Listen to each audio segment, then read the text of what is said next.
All set? Purnima Mataji, all set? Yes, yes, Yes. Prabhuji. Yes, wonderful. Okay, so today's chapter is Purushottama Yoga. Purusha is person, as we saw before. We've seen it in chapter 13 itself, right? The chapter where we dealt with um, where Arjuna asked those 6 questions. What is Kshetra, Kshetrajna, and all that. So that there we saw that Purusha means person and is Krishna, person in the form of Krishna, right? So Purusha is that, and Uttama means supreme. So Purushottama is supreme person, correct? Okay, so we'll be going through all these details today, which is in the first slide itself. But before that, we initiate the session. Let's pay our obeisance to the temple deities, Sri Radha Govinda, ISKCON Mangaluru, and our pranams to Srila Prabhupada, Nama Om Vishnu Padaya, Krishna Preshtaya Bhutale, Srimate Bhakti Vedanta Swami Niti Namini, Namaste Saraswati Devi Gauravani Pracharini, Nirvishesha Shunyavadi, Paschatyadi Sutharini. Jaya Shri Krishna Chaitanya Prabhu Nityananda, Shri Advaita Gadadara, Shri Vasari Gaura Bhakta Vrinda, Hare Krishna, Krishna Krishna, Hare Hare, Hare Rama, Rama Rama, Hare Hare. This was yesterday's topics. Just quickly, we'll just go through them because yesterday's chapter was a little easier relatively. We saw about the three kinds of material modes of nature. Then we saw their characteristics, action, and the what happens to people who die in those respective modes. And then we saw about how to importantly how to transcend those three modes. And that was the most important takeaway from that chapter. How that you have to not just act sattvically, but you have to transcend the three modes. Okay, and this would be today's broad overview of the chapter, right? So this is the Purushottama Yoga, as I mentioned earlier. This is the first part portion. The first 5 verses would be on becoming detached from the material world, and then we go to transmigration and how Krishna is the maintainer of the entire universe and the summary of Vedanta Sutra. Okay, so let's proceed. 15.1. श्रीभगवान् उवाच ऊर्ध्वमूलम् अधः शाखम् अश्वत्थं प्राहुरव्ययम् छन्दांसि यस्य पर्णानि यस्तं वेद स वेदवित्.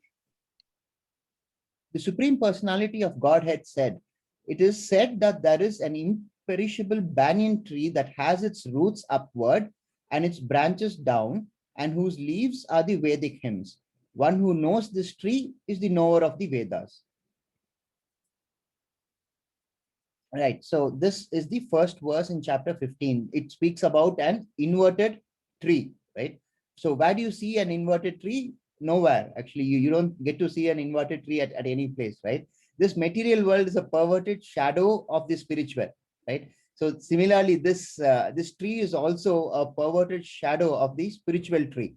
The shadow of the tree is there for some time, but when there is no light, it can no longer exist. But the tree exists for all the time, right? In the spiritual kingdom, there is a real tree. This world is a shadow of that spiritual world, right? So the shadow exists for some time and then vanishes along when this world also is annihilated. Okay, so this world too continuously comes into existence and is annihilated by the lords. But uh, as I mentioned yesterday, Goloka Vrindavan is the only place which is eternal. This world is therefore what is called as a fool's paradise, right? It is for the foolish people. All the enjoyment in this world that we perceive is only a hallucination of the mind. It does not exist. Um, that is why this inverted tree is a simile in that sense, because it is not actually there. And what it actually reflects is this original tree which is there in the spiritual world. And since this material world is a corruption of the spiritual world, this tree appears inverted here because it's just a shadow of the tree which exists in the spiritual world. Happiness as such exists only in anticipation. See, what I'm saying right now is it may be a little hard to wrap your mind about, because the illusion that that we experience here in this material world is so strong, right? So when I say happiness exists only in the anticipation, it is like what John Keats said, hopefully traveling is better than arriving at the destination, right? Assume, for example, you see an apple in this tree somewhere, okay, and you take that steps in the anticipation of getting this apple here, okay, but when you reach that apple, there is only a shadow there, right? Because this entire tree is a shadow, and you are only left with disappointment. But this journey that you took in order to get next to the apple, that may be conceived by the mind as happiness, because the mind wants something to rely upon, something to guide it, something to show that there is um, better days ahead, or anticipation, as I mentioned. So that is what the mind is focusing upon, gratification, right? The mind wants, as I was saying, something, some way to pursue happiness. It's always in pursuit of happiness. So even when an endeavor ends in utter failure, the mind derives some benefit out of it. It thinks that the journey that it took in order to get to that failure also is happiness. So the mind that in that way plays tricks upon us, right? And that's what Krishna says. And I've been mentioning in all these three sessions about the Dukalayam Asaswatam. This is a temporary world of misery. Supposing someone is dropped in an ocean, right? And you would expect, even an expert swimmer, they would stay afloat for a longer time, but for how long? Eventually they will drown because of fatigue, right? Similarly, this cycle of birth and death continues, you see. And an intelligent person sees this and realizes that there is only one true happiness, and that is in breaking out of this cycle of birth and death and to return to Godhead. That is true happiness, right? This is an incident I'm reminded of that NND Prabhuji had mentioned in this relation. Oh, speaking of NND Prabhuji, Namanishtadas Prabhuji would be visiting our class today, probably around 6:45. So Purnima Mataji, please keep a lookout. If please let me know when Prabhuji reaches class. Sure, Prabhuji. Sure. Namanishta Prabhuji is our temple president. Okay, he's a guru and a devotee and a pure devotee of Lord Krishna. He completed his graduation in IIT, but then chose a higher calling and is the head right now of ISKCON Mangaluru. And to a lot of us, to Purnima Mataji, myself, Manisha Mataji, he is our guru and our guide and our mentor. I'm sure Manisha Mataji would also agree. Manisha Mataji is taking classes also now. Mataji, Yes, 11th. yes, Prabhuji. Yes, children's classes nice. from next month. Right. She was stuck up in classes, I think, for the past 2 days, which is why she couldn't attend this and help me out. Thank you so much, Mataji, for coming today. Thank you, Prabhuji. It's my honor and Lord's grace. Thank you so much. Very good. Thank you. Okay, so returning back to this chapter, to this particular verse, I was reminded of an incident that Namanishta Prabhuji had mentioned in this connection. There was a boy who wanted to become a brahmachari, right? His father, of course, was not happy, but he had given him permission he was not entirely happy about his son's decision, but he did give him permission to become a brahmachari, right? So one day he goes to meet the boy, and the boy was in the class, right? And so the father had to sit in the class and listen to what was being taught in the class. So as the father was listening, it was a Bhagavatam class that was going on, and as he was listening to the class, he was getting angrier by the minute. And immediately after class was over, he said that he told the teacher, he actually shouted at him, saying that you're all cheating the people and misleading them and spoiling the young person's minds. So he challenged the teacher that he be shown Vaikundam then and there, because that particular day Srimad Bhagavatam was dealing with Vaikundam, right? So the father wanted to see Vaikundam then and there.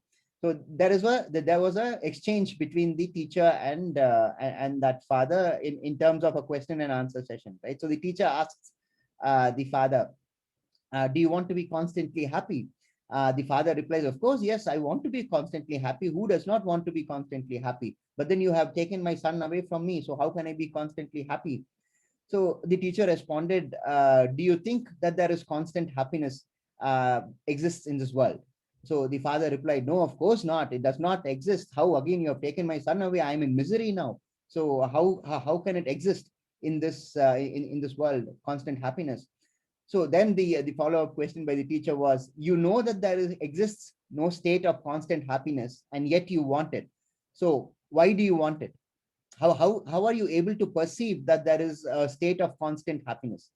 If you want something, it means you have already tasted it, or you know it exists, and you know that you can experience it, right?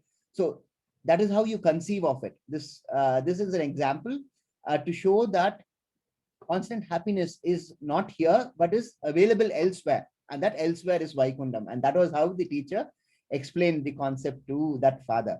Okay. What we want is Sat, Chit, and Ananda, right? Sat is eternal. Our soul is eternal, but the body is not eternal. So we are not eternal in that sense. Chit is knowledge. Normally, we do not like ignorance. No, nobody likes to say, I don't know. When we don't know something, we want to know about it, right? We want to know about so many aspects of something that we don't know. But as I said, this place is a place of ignorance, right? And third aspect was Ananda. Ananda means bliss, right? But then where are we? We are in a world which is temporary and which is full of misery. So all the three aspects, the Sat, Chit, and the Ananda, we want knowledge, but we get ignorance, and we want Ananda, but this place is full of misery, and we want Sat, but then this world is temporary, Asasvatam, right? So what we want is not here, right? That is, it's pretty clear. Sat, Chit, and Ananda, none of the three criteria that we want is being satisfied in this world, right? So the cycle of birth and death is the only thing that is keeping us here, and that is something that we have to break to get out of this vicious cycle, right? So this entire book of Bhagavad Gita is how to break that cycle. It's not like you will find injunctions as in the Vedas as to how to lead a better life, how to make sacrifices so that the gods are pleased with you and they give you material benefits. This book is not such a book. Okay, so that is the difference between Vedas and Bhagavad Gita, because in Bhagavad Gita, what is emphasized is the higher purpose of the soul, the dharma of the soul, which is to break this cycle of birth and death and to go back to Godhead. Okay, so how did we end up? As I was mentioning yesterday, we end up in this world because of our desire, because we want to be the proprietor. We want to enjoy by displacing Krishna. So that's why Purusha is important. Purusha and Prakriti. Purusha is Krishna, Prakriti is nature, right? So there's only one person who is entitled to enjoy Prakriti, and that is Krishna himself. So we should understand the scheme of how Bhagavad Gita is set out.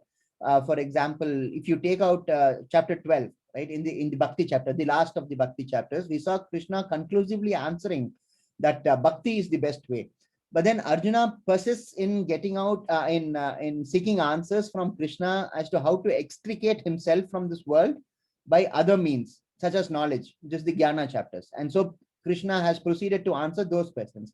First, he defines about Kshetra, then Kshetrajna, that is the observers of the field. Then he deals with the material modes of nature, which we saw yesterday, their characteristics, their effects. And he concludes that narration with this example of the inverted tree. Okay, the takeaway is this. You have to cut this tree. Okay, you should jump over this ocean of desire. You see desire here, right? So this desire, ocean of desire, you have to jump over and get into Goloka Vrindavan. That is the ultimate goal. Today, the problem is we are taking shelter of our senses and we are suffering.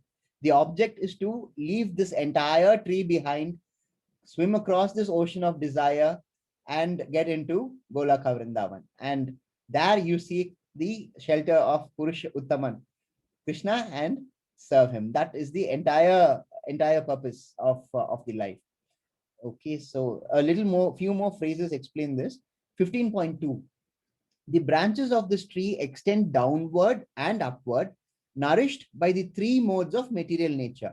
The twigs are the objects of the senses. The tree also has roots going down, and these are bound to the fruitive actions of human society. Okay, and this is the inverted tree. And let's just go on to the third one, and then I'll just explain it a little more. 15.3 and 4. The real form of this tree cannot be perceived in this world. No one can understand where it ends, where it begins, or where its foundation is.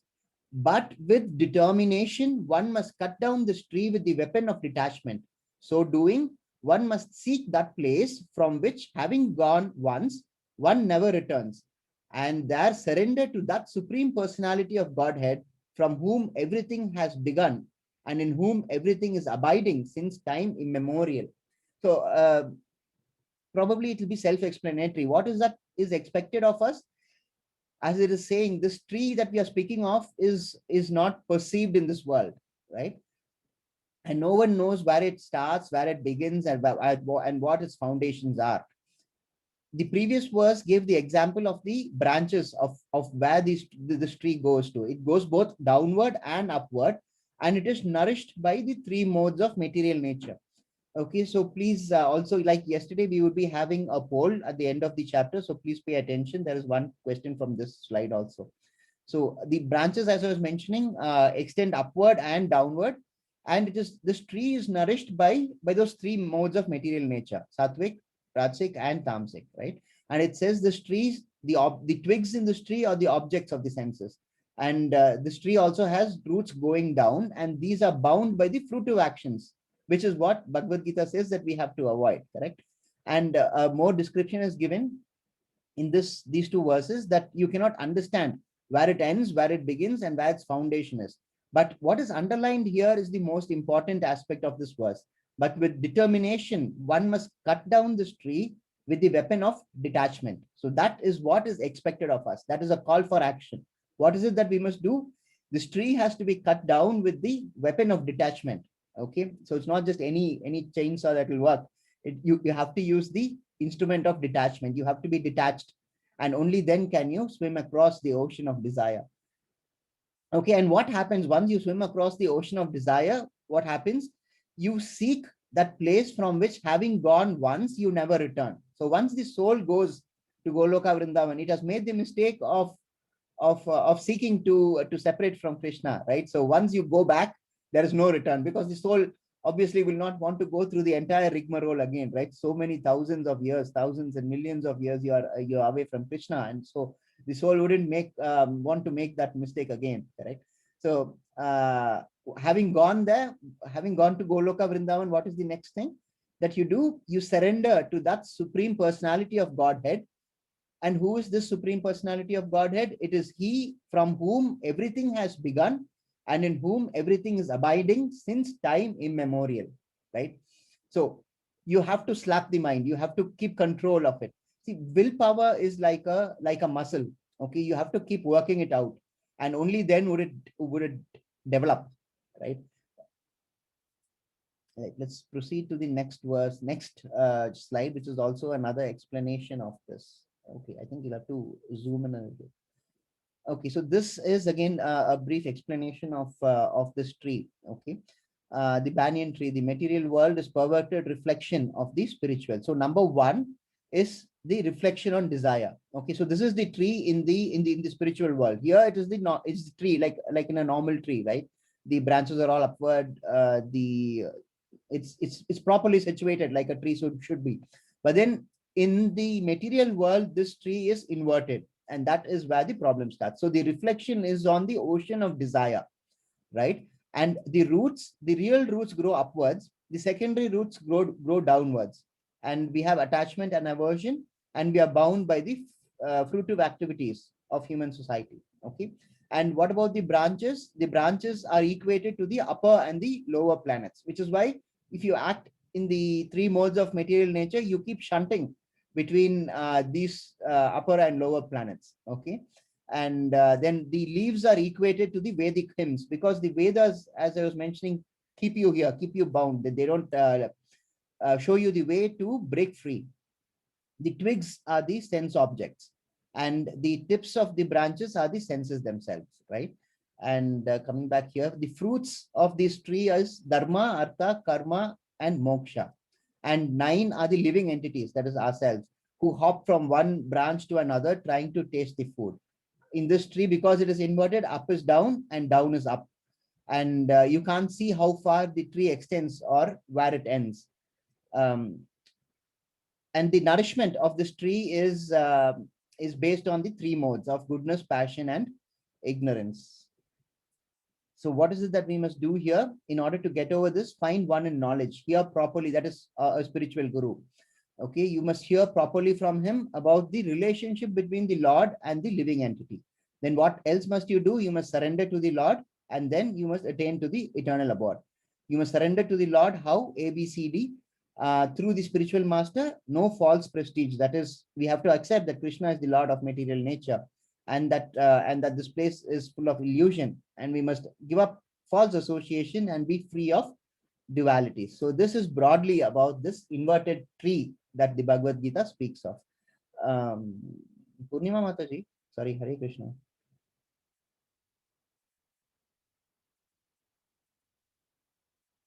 Purnima Mataji?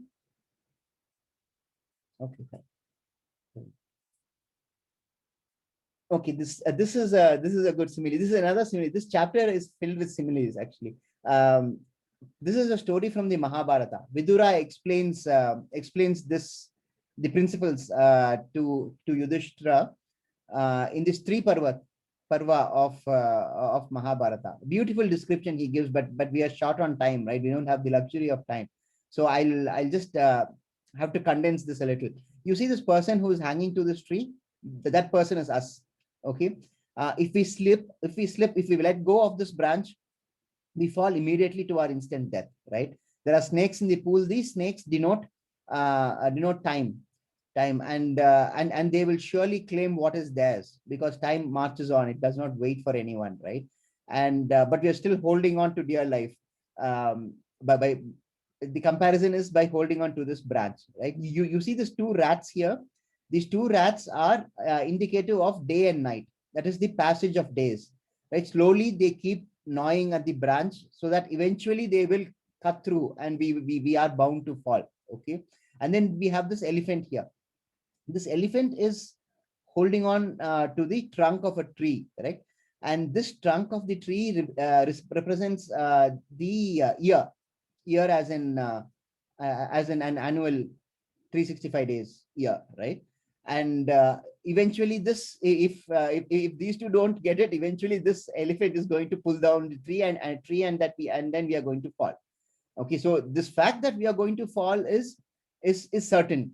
Okay, as we age, the closer we are to the snake pit, and yet we hang on. Okay, and then you see this beehive here, right? This beehive here.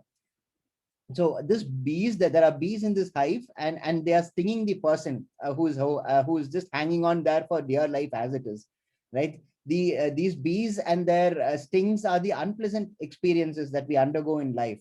But then once in a while, a drop of honey falls from that beehive onto our tongue, which is sticking out right here, right?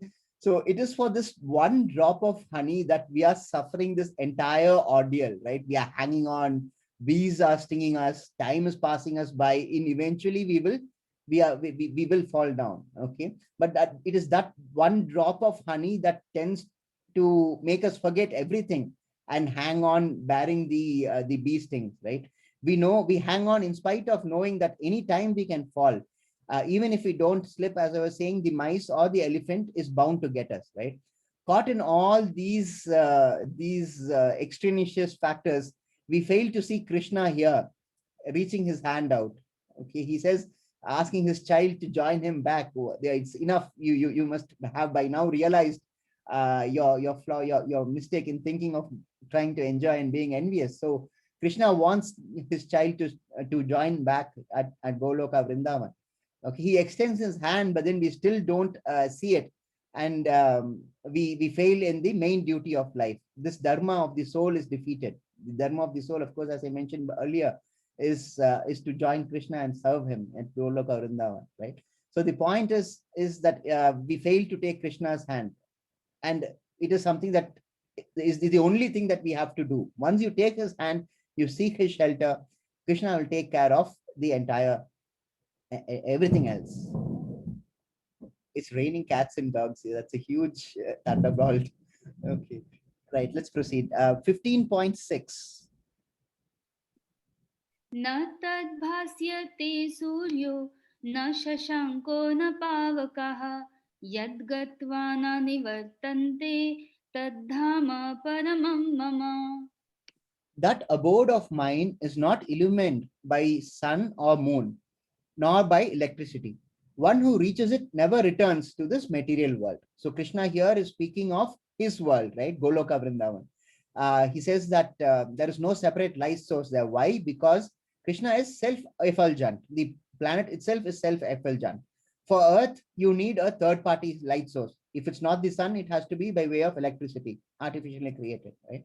But not in Goloka Vrindavan. Krishna says one who enters Goloka Vrindavan never returns to the material world. One time the soul has made the mistake, it has learned its lesson, it will not go back. This is like a promise that by Krishna. So you just have to return to Goloka Vrindavan. You just somehow have to buy a ticket and find your way back from this material world, because it is bliss forever thereafter, right?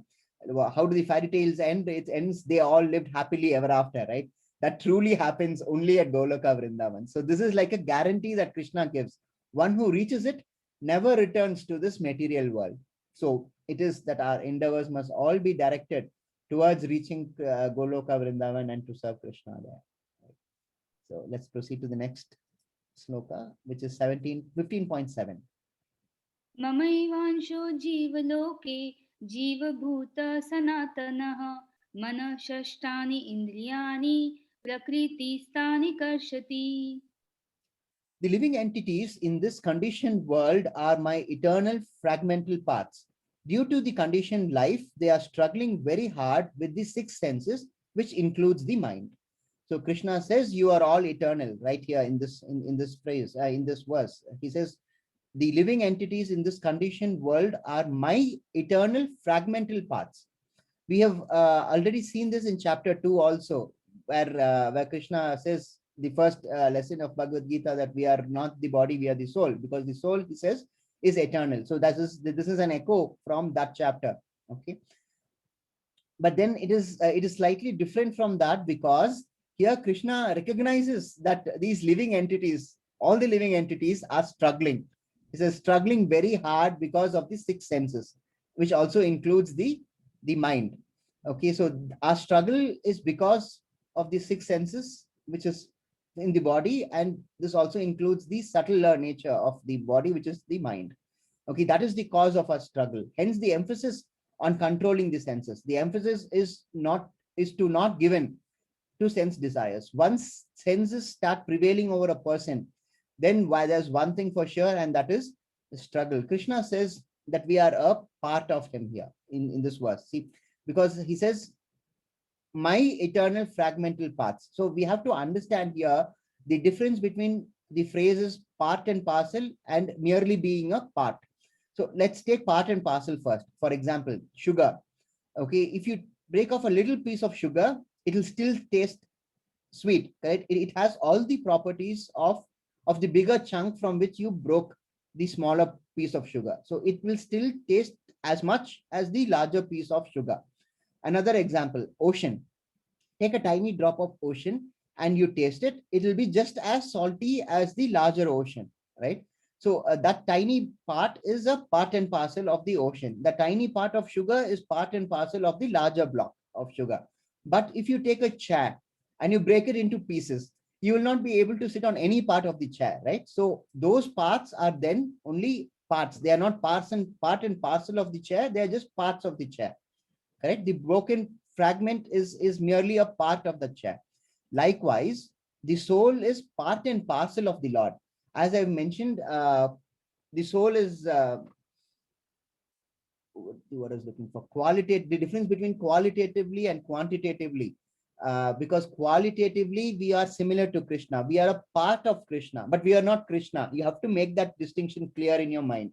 We are not Krishna, we are a part of him, and therefore it is that we have all the qualities, the only difference being that we are quantitatively, we are nowhere. Okay, so we can, that's what Krishna is saying in this in this verse, because he says my eternal fragmental parts. So we are all parts of Krishna. right? The distinction that we have to bear in mind is that we are not Krishna. We are quantitatively different from him, though qualitatively Krishna says we are all parts of him.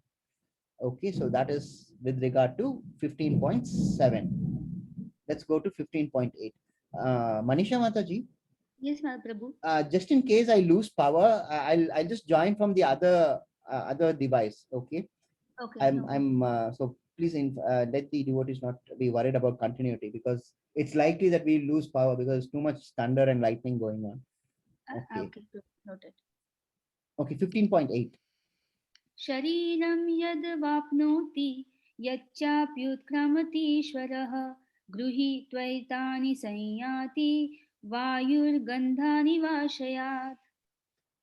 The living entity in the material world carries his different conceptions of life from one body to another, as the air carries aromas. Chapter 13, I had given you an example of air. Air by itself has no quality, right? I gave that example by in reference to association, right? Air by itself does not have any inherent quality. It is affected by the circumstances. If it passes through a rose garden, it gives a pleasant fragrance. Similarly, if it passes through a dirty place, it stinks, right? Likewise, the soul is affected by the karma that the body gathers. That is why, in order to better serve the soul, the body has to cooperate with the soul and try and earn good karma, right? Eventually, once the equations are balanced, then our focus must shift to akarma. Now, the difference between karma, akarma, and vikarma we have already seen in the previous chapter. So I'm pretty confident that you would be familiar with those concepts. So I'm not going to explain what is akarma, vikarma, and karma, right? So the point is that we should be careful of what we do. Think before we do whatever it is that we do. Burning bad karma is not easy, and chanting is the recommended way to burn karma, right? Now, we have seen lessons in the course itself, in the previous chapters, on what is to be done to keep from gathering karma, right? You surrender the work to God, you sacrifice your work to Krishna, and no karma will touch you. We saw this in the karma chapters, right? Eventually, you take his shelter, and no karma, of course, can touch a true devotee, right? So, but then if you don't serve Krishna, we become servant of the senses, and that leads to a lot of trouble. So that is how this air carries aroma becomes relevant in this verse. So that is the completion of 15.8. We proceed to 15.9. The living entity thus takes another gross body, obtains a certain type of ear, tongue, and nose, and sense of touch, which are grouped about the mind. He thus enjoys a particular set of sense objects, right? Now, we'll just go to the next slide. This I can explain by better in this way. Let's see if it works.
Right, now let me get back to the previous verse. The purpose of playing that video was to explain this this verse. The living entity thus takes another gross body, right? And he obtains a certain type of ear, tongue, and nose, and sense of touch, which are all grouped about the mind.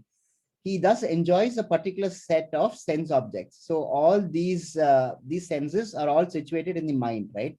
And that video shows how all the living entities, they have all taken gross bodies and have certain set type of features, right? They have certain desires, and they get the body that suits their desires. For example, A cow cannot desire to eat meat like the tiger, right? So it develops if it develops the desire to eat meat, then Krishna gives it the body of a tiger in the next birth so that it is able to satisfy its desire, right? Depending on the mind they have, they enjoy a particular set of sense objects. Some may like meat. Supposing you are a tiger, obviously you're not going to eat grass and lie around like a cow, right? You're ratsik then. You hunt and you kill. So all these depend on your karma. The body that you get to a large extent in the next life is going to depend upon your karma. So it is that we have to take care. Having once got the human body, we should take care not to lose it, because there is a very clear and present danger of losing that body if we indulge in our senses. And that is why Krishna says repeatedly in the Bhagavad Gita that you must control your senses, right? So let's proceed to 15.10. उत्क्रामन्तस्थितं वापि भुञ्जानं वा गुणान्वितं विमूढानानुपश्यन्ति पश्यन्ति ज्ञानचक्षुषः. The foolish cannot understand how a living entity can quit his body, nor can they understand what sort of body he enjoys under the spells of the mode of nature. But one whose eyes are trained in knowledge can see all this.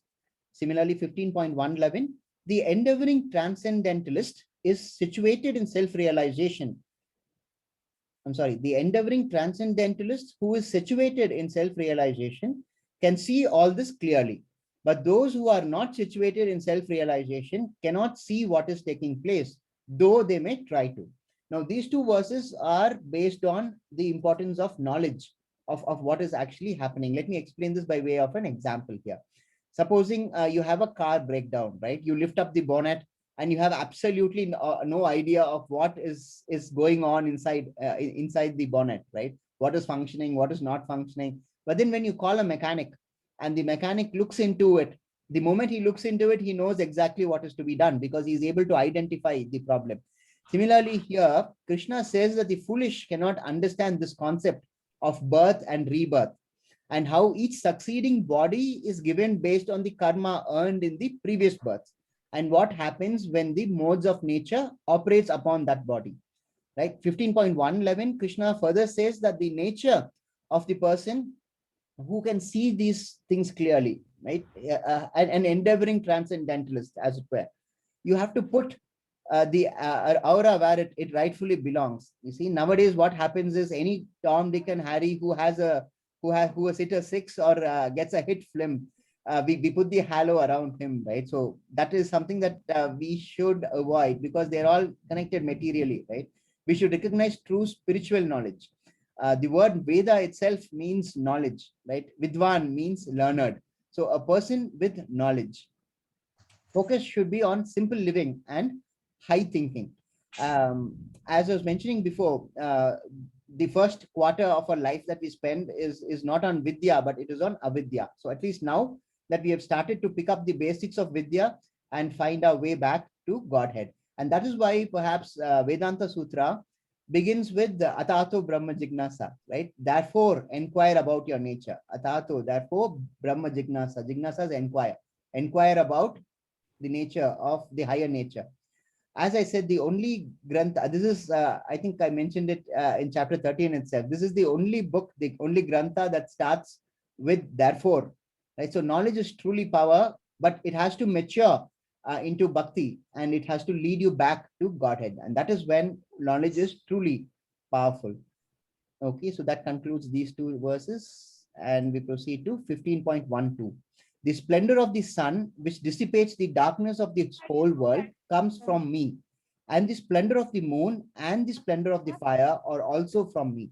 Now, the next three verses are a recall of the opulences that we saw in chapter 10, where Krishna says he is in so many forms, right? So, in the next three verses would be in the same mode.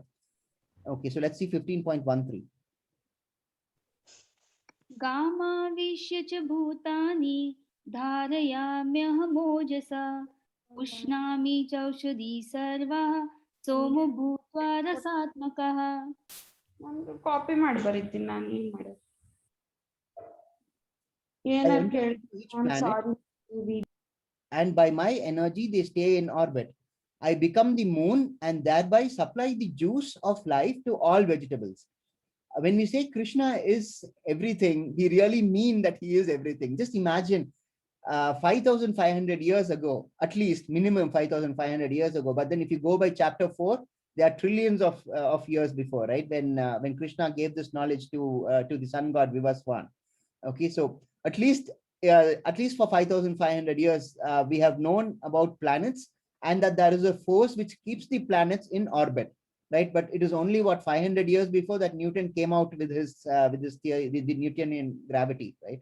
So it's only 500 years the other cultures caught up to us and they knew of gravity. Somehow in between we have somewhere lost the way. Tragic, actually. So much knowledge that is there that we have lost, because 5,500 years ago we know that there is a planet and that there is something which keeps the planet in orbit, and that something is Krishna's energy, right? So we knew all this, but then somewhere down the line we seem to have lost our way, right? So much knowledge we've lost.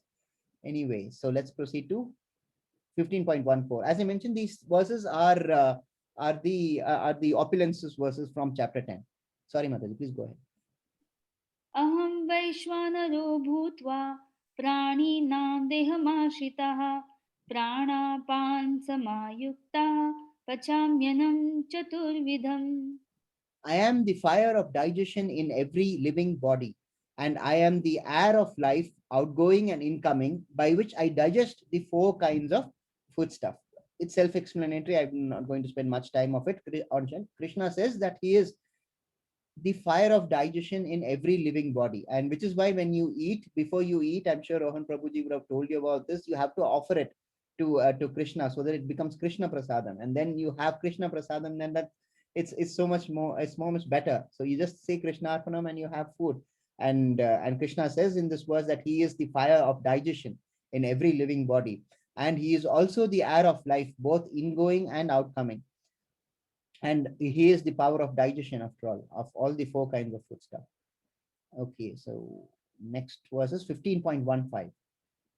Sarvasya chaham hridhi sannivishto matta smriti jnanamapohanam cha vedesha sarve rahamiva vedyo vedanta krutveda videva chaham. Wonderful, Mataji. Thank you so much. I am seated in everyone's heart, and from me comes remembrance, knowledge, and forgetfulness. By all the Vedas am I to be known. Indeed, I am the compiler of the Vedanta, and I am the knower of the Vedas. So Krishna repeats here what he is in the, Krishna repeats that he is in the heart of all living beings. We saw this again in chapter 13 in detail, right? Kshetrajna. 2 elements in the heart, one is the soul and the other is the super soul. Now, Krishna says further here that he is the cause of Smriti, Jnanam, and Apoham. Smriti, Jnanam, and Apoham. That's why this is underlined and in red. Smriti is remembrance, Jnanam is knowledge, and Apohanam is forgetfulness. Right? This forgetfulness is usually misunderstood. You see, forgetfulness is actually a great gift. Imagine what would happen if you were to be able to recall all your previous lives. They'd go mad, because so many lives, so many deaths, so many bad memories, few good ones interspersed, happiness, distress. I say something harsh to my spouse in anger, and then I regret it so much later, right? But as time passes by, we tend to forget, and such forgetfulness brings peace, right? Because time heals all. It's not just that time heals all because we tend to forget how bad we felt at that particular point of time, right? So therefore it is that forgetfulness shouldn't be given that bad label that it is usually associated with. Now imagine if you don't forget, life would be very difficult, right? To forgive when the wounds are so fresh. You tend to forgive easier when some time has gone by, because of this element of forgetfulness. So as I was saying, forgetfulness is not all bad all the time, right? So further in this verse, Krishna says that that he is the Vedas, he is the compiler of Vedas. So this makes Veda Vyas also a form of Krishna. In fact, he is acknowledged in Srimad Bhagavatam to be one of the avatars of Krishna himself. of these categories, as I was mentioning, there are 6 categories in Srimad Bhagavatam about the avatars of Krishna. So this would include Vedavyas also. So Krishna says that he is the knower of Vedas also, right? So the next verse is 15.16. There are 2 classes of beings, the fallible and the infallible. In the material world, every entity is fallible, and in the spiritual world, every entity is called infallible. And 15.17, besides these 2, there is the greatest living personality, the Lord himself, who has entered into these worlds and is maintaining them. So 15.16 first, what is the difference between the material world and spiritual world? That question is answered in this verse, right? What is it filled with? It has 2 classes of beings. One is the fallible and the infallible. Now, this material world, every entity is fallible, right? Nobody is perfect in this material world. But then if you take the spiritual world, Goloka Vrindavan, everybody there is infallible, right? Because we are with the Lord. And similarly, 15.17, it says, besides these 2 entities, that is the fallible and the infallible entities, there is one another, that is the Lord himself, who enters into all these worlds and is maintaining them, correct? And this is a picture from a story of Srimad Bhagavatam itself, right? This is a picture from a scene in which the 16,108 princesses were abducted by a demon called Narakasura. Okay, so all these princesses pray to Krishna to come and rescue them from this demon, right? Narakasura, Asura. So Krishna comes with Satyabhama. There's a different story why he goes there with Satyabhama, but he goes there with Satyabhama and he rescues all the 16,108 princesses, right? But having once rescued them, they raise a point saying that it's actually no point of you having rescued us, because now that we have been abducted by this Asura, who is going to marry us? They give the example of Sita that time itself, right? So they say that it's too late, Krishna. It's no point of being saved, right? So besides, they also add that now that we have seen you in person, we don't want to marry anyone else. Now Krishna says he is already married, but then they insist, and to honor their devotion, Krishna marries them. Okay, so when Krishna marries them, he expands to 16,108 husbands to each one of them, and Vishwakarma was directed to build as many palaces. So Narada says he visits each of those palaces, those 16,108 palaces, and he sees Krishna as a spouse, satisfying his wife in that palace and keeps her in complete bliss, and she is most happy, right? So these are instances where we are able to appreciate the glory of Lord Krishna, right? So that is why Krishna here is equated to the greatest living personality, the Lord himself. Okay, so we proceed to chapter 15.18. यस्मात्करं यतुतोऽहम् अक्षरादपि चोत्तमः अतोऽस्मि लोके वेदे च प्रतीतः पुरुषोत्तमः. Because I'm transcendental, beyond both the fallible and the infallible, and because I am the greatest, I am celebrated both in the world and in the Vedas as that supreme person. So who the God referred to in the Vedas is Krishna, because Krishna himself says so here. As I was mentioning, these are all echoes from the chapter 10, opulences of Krishna, right? So Krishna says, because he is transcendental and he is both fallible and infallible, I'm sorry, he is beyond both fallible and infallible, and because he is the greatest, he is celebrated in this world, and that is the cause why there are so many temples for Krishna, right? The greatness of Krishna is what is explained in this verse. And all demigods pray to Krishna. We have Brahma here, we have Shiva, Lord Shiva here, all offering prayers at Vaikuntham, and Vishnu is here in his four-handed form with the Sankha, Chakra, Gada, Padma, and with Lakshmi in Vaikuntham, right? So all the demigods here are offering their obeisance to Krishna here, right?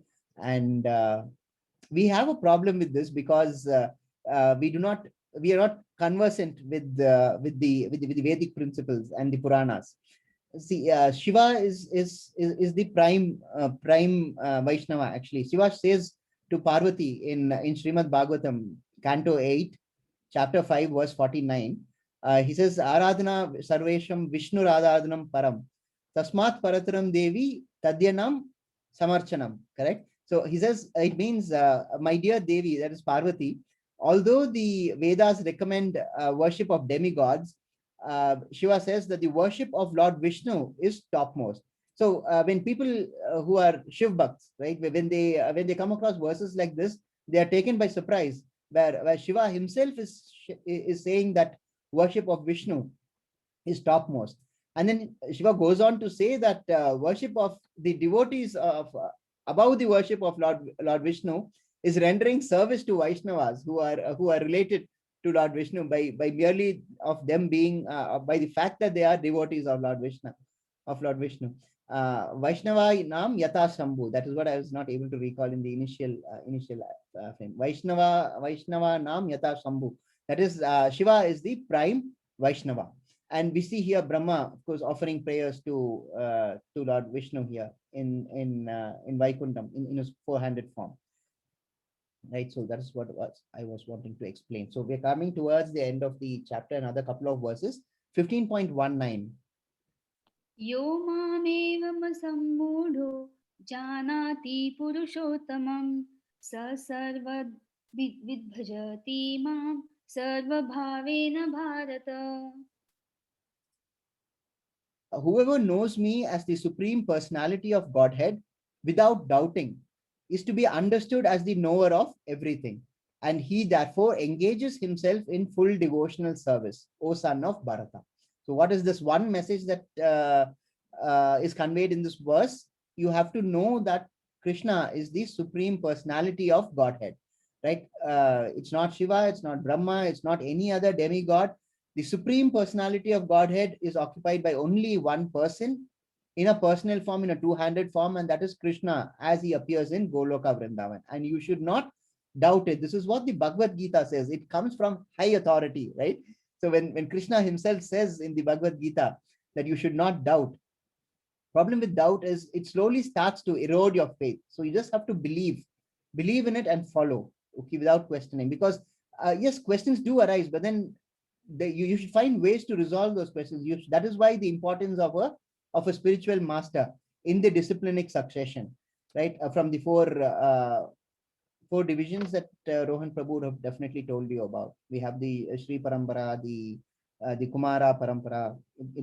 The gurus coming from that parampara or can easily be identified to be true spiritual gurus. So you follow them, they would easily, any doubts that you have of why Krishna is the supreme personality of Godhead, because the first place of reliance would be this very sloka, because here he says, Krishna says, whoever knows me as the supreme personality of Godhead without doubting is understood to be the knower of everything.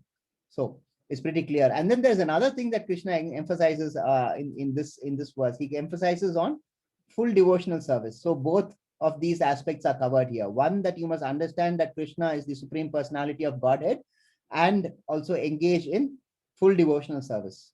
The easiest way is to cut through the ropes of material nature.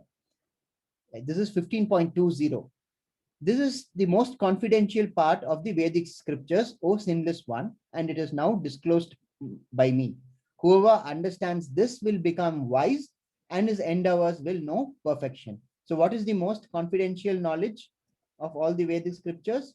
That Krishna is the supreme Godhead, and the way to reach him is by full devotional service. Okay, so please bear this in mind, because Krishna says that this is the most confidential part. It says so in so many words here, right?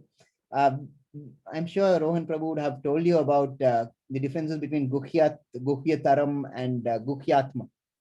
Atmam, right?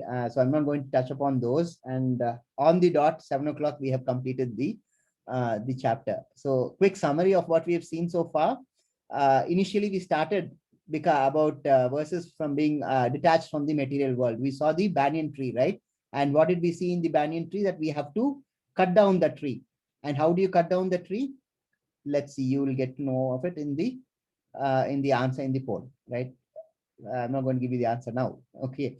And next we saw about transmigration, about how the body goes on and occupies another body, and that depends upon karma. And then we saw opulences of Krishna echoed here from chapter 10.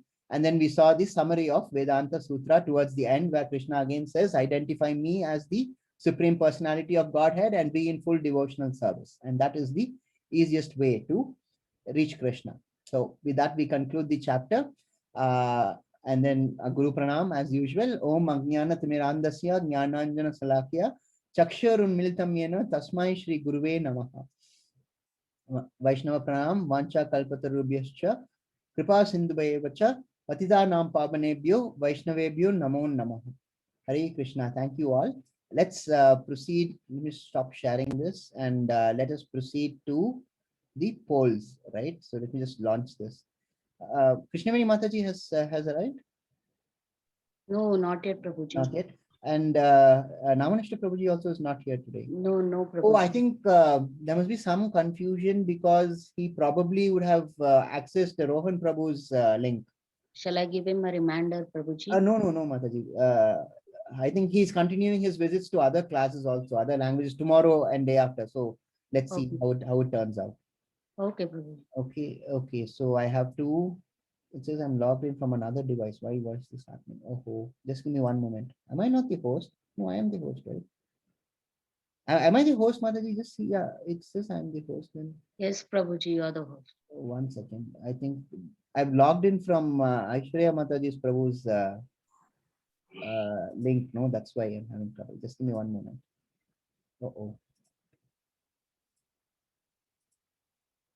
Why am I not able to run the poll? I've logged in somewhere else, it says. Just give me one moment.